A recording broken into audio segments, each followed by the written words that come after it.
NPO 法人隣の介護代表理事川内淳と介護福祉士兼フリーアナウンサーの柴山信子がお送りする皆様の家族介護のお悩みに答えていくポッドキャストです。9月第2回の放送です。今日もよろしくお願いします。はい、お願いします。9月入って今年はちょっと夏がなんか短かったような、もうちょっと秋めいてますね。今8月末ですけれども、そうです、なってきたかなと。川内さんも朝のジョギングもはいまあね、続けられてたんですよね。そう涼しい時間帯じゃなきゃまあ当然もう走れないわけですけど、まあでもそれが続けられたのはまあなんとなくこう、夏のこの暑い時期もこうめげずに続けられたっていうのはまあ良かったなと思うこの夏の終わりでしょうか。これからは多少ね走りやすくなるんでしょうね、なるんだろうなと思いながら、まあですか、一番いい季節って秋とかなんですか？いやそうですね、私にとってはそうですね。川内さんの場合はね、そうなんです花粉症があるから。そうなんですよ、花粉症があるので、もう秋が一番まあ走りやすいは走りやすいですけど、まあでも、実は大量に汗を流しながら走るのも決して嫌いではないので、それはそれでいいはいいんですけど、そうですね。でも、だんだんこう、年を取ってきてっていうとちょっとこうきっとこれを聞いている方がね、およよよいっていうね、いやまだまだあんた若いでしょって言われたらまあそうですねって気もするし、もっと若い方も聞いてるかもしれないですけど、でもいやでもやっぱり20代の時とは違い、当たり前ですけど、違いますよね。昔の部活をやってて、それこそ私がやってた時には水は飲んじゃダメっていう時代だったので、その頃に比べたらあんだけね水を節制しながら走ってた時代からしたらやっぱり体が動きづらくなったというか厳しいなって。成人式も2回すればみたいなところですもんね、去年。とすると無理をしないように本当に水分はしっかり摂取して安全に、もう無理してもいいことないですからね。そんな感じです。だからそういう意味で言うとほっとするというか、無理せず夏を乗り切ってこう運動ができたっていうことでほっとしてるっていうのは正直な感じでしょうか。そうですね。もうコロナのこともずっと続いて、緊急事態宣言がねやっぱりこう首都圏中心に、12日でこれ解除になるのかどうなのかっていうところですけどね、まだわかんないですから、まだわからないですからね。でもちょっとずつね、お散歩とかやっぱ外の空気楽しみたいなとは思いますよね。そうですね。私ももう1年以上ですけどフェイスガードをして走っているので、当然いろんな情報がしっかり出回っていて、今は特に暑い時はそうですけど、2メートル以上人と離れてる場合は、マスクをむしろ外して、熱中症に気をつけていきましょうっていう情報もしっかり出てはいるものの、もう私の場合は、走っている中で、周りの人の目が気になるっていうこともあったんですけど、特にこうコロナがこう始まった時に、フェイスガードを、しないとちょっとっていう時が、あったと思うんですが、ありましたよね。でも結局今なんでそれしてるかというと、あれをすることによって結構負荷が増やせるんですよ。それさっきの話とちょっと違うような気がするんですけど、負荷が増やせると。だからどうしてもその朝の短い時間で結局朝5キロしか走れないので、それ以上長く走ると当然日中の仕事に影響が出たりするもんですから、だからこの決まった時間の中で一定の負荷をこうかけられるという意味でのフェイスガードだったりするので、だから私としてはトレーニングアイテムとして今は使ってらっしゃるみたいな。なんか加圧トレーニングみたいなもんですかね。なんかそんな風に活用しております。なるほど。はいはい、走ってる方も人それぞれあるんですね、いいろいろね。ろいろですね。はい、そのようですね。はい。というところで、はい。今回、なんですけれども、朝日新聞の、デジタル記事ですね、ウェブ版の記事で、取り上げてみたいと思います。はい、7月に25日の付の記事なんですけれども、福岡市でですね、住宅の冷蔵庫の中から夫婦の遺体が見つかるという痛ましい事件がありました。はい、次男が、これは犯人だったということでね、再逮捕されたという記事なんですけれども、この松本淳二容疑者は59歳で、父親が88歳で、母親が87歳ということで、この番組でも何度か取り上げて、8050問題のまさにケースということになりますね。そうですね。これ本当に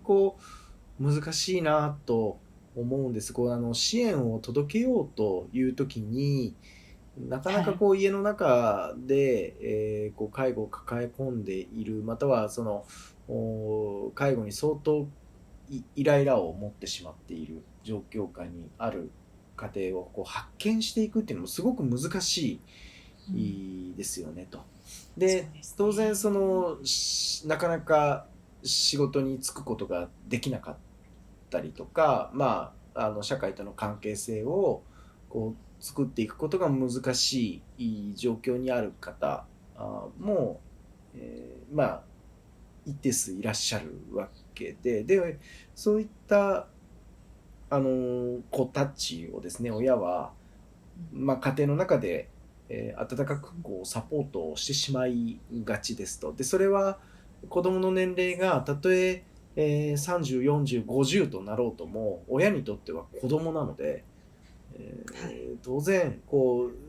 サポートをしたくなるんですと。でもそうすれば余計にその子はもう子という状況とは言えないまでも、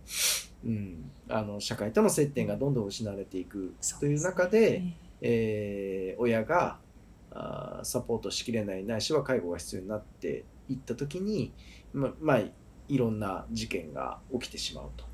で私の相談の中でも残念ながらそういったケースをですね抱えている、自分の子供が、障害を持っていてこの後どうしたらいいんだろうっていう相談が持ち込まれるケースもあれば、実は、自分の兄弟が、実家に引きこもりをしていて、で親に介護が必要になってきているんだけれども、親はこの子を守るために自分が介護施設に入るわけにいかないんだとか、またはお母さんが自分の夫と自分の子供2人を介護しているというような状況もありますと。でこの時やっぱり大事なのはこの兄弟の役目ってとても大事だなと思うんですよね。家庭の中の情報を外に発信ができるのはこの兄弟のとても大事なお役目で、ぜひそこに徹していただきたいんだとお伝えするわけです。だから先ほどのそのお母さんが、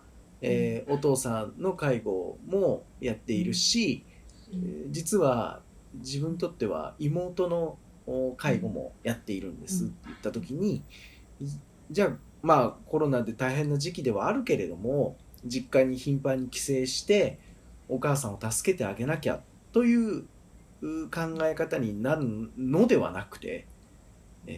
その状況を地域包括支援センターや地域の障害でいうと相談支援センターっていうところがあったりするんですけど、そういったところに実は私の実家はこういう状況になっていますということをお母さんからの愚痴を徹底的に聞いて、そこで情報収集してで外に伝えていくっていうことは、とても大事なお役目だと思うので、そうすることで実際ついこの前も8050を私を未然に救ったなっていう方にお会いしたこともあって、あ、そうですか。自分の苦しかったと思うんですけど、兄弟の自立支援を図り、結果グループホームに施設入居ができて、で、お父さんの安心して任せられる介護体制を作ることができて、結局作った上で、特別養護老人ホームに入居が、できたんですけど、最初は自宅で、やっていらっしゃったわけですけど、これを調整をかけて長年ですね、苦しみながらでも自分の兄弟だしお父さんだしお母さんだしっていう思いを持ちながら、本当に断腸の思いで、やってくださったところがあるんですけど、でもその思いに至るまでに相当いろんなプロセスをたどられて、その方自身も実はキャリアに相当傷を負いながらやってきてしまったんだなという内容だったので、これがモデルケースとは言えないんだけれども、ただやはり兄弟の方々が、ここまでいろんな影響を受けずに、そこまで、なんでしょうね、自分の仕事に影響をさせずに、いろんなサポートを頼ることができるのでですね、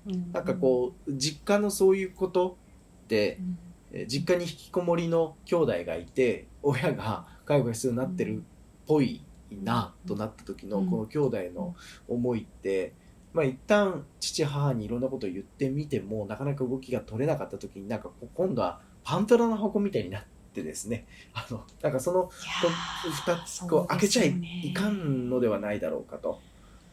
で疎遠になってたりすることもあるんですけど、どうか目を背けずにという言い方でいいのかどうか、なかなか私に言葉がないんですけど、ただ、実は伝えるだけでかなり状況改善を図ることができるので、ぜひ外のその相談できる場所というのが各自治体に必ずあるので、そこに頼っていただきたいと。でこれだけ今8050問題っていうキーワードがかなり出ているし、そういった相談の場所にはこういったケースは重点的に注意をして支援に当たってくださいっていう発信もされてるので、実は自分の実家も8050ではないかということを非常に危惧しているんですという枕言葉をつけることで、支援をしていただく皆さんにもう一段ですね、強い意識を持っていただく可能性が高まるので、ぜひそのようにお考えいただけるとありがたいなと、このラジオを聞いて、ご自身がそういったことに悩んでるっていうこともそうかもしれないし、またはご友人にですね、そういった方がいた時にはなんかそういう相談する場所に地域包括支援センターとか相談支援センターとかというところに相談するだけでいいらしいよと。でしかもその時に8050の状況だと思うんですっていうことを言うだけで、実はかなり助けてもらえるらしいよということが伝えていただけると、かなり状況は、改善されるんではなかろうかと。この家庭の中だけでなんとか SOS 出してくださいよっていうのはちょっと厳しいと思うんです、正直言って。このニュースもそうですよね。じゃあ、次男さんが外を頼りましょう、ちょっと厳しいだろうなと。でしかも子供を頑張って、守ってきたお父さんお母さんに置かれてもちょっと厳しいでしょうねと。この、次男さんだとすると、この長男さんがもしそういった方法をご存知だったら、もしかしたらこの事件防げた可能性があるかもしれない。それでも厳しかったかもしれないけど、でも解決策があるんだとこのニュースを見てですね、もうこうなっちゃったら終わりだなっていうことだけを受け取るのではなくて、いや実はできることがあるんだっていうことをしておいてもらえたら嬉しいなと思いました。はい、そうですね。やっぱり長い時間をかけてこういうことになっているってことがねありますから。そうですね。気づき大事ですね。ちょっとの勇気がやっぱり大事ですね。はい。ありがとうござありがいました。とうございました。皆様の家族介護に関するお悩みを募集しております。ラジオネーム、年齢、性別、家族介護のお悩みをラジオ@老人-介護.comまでお送りください。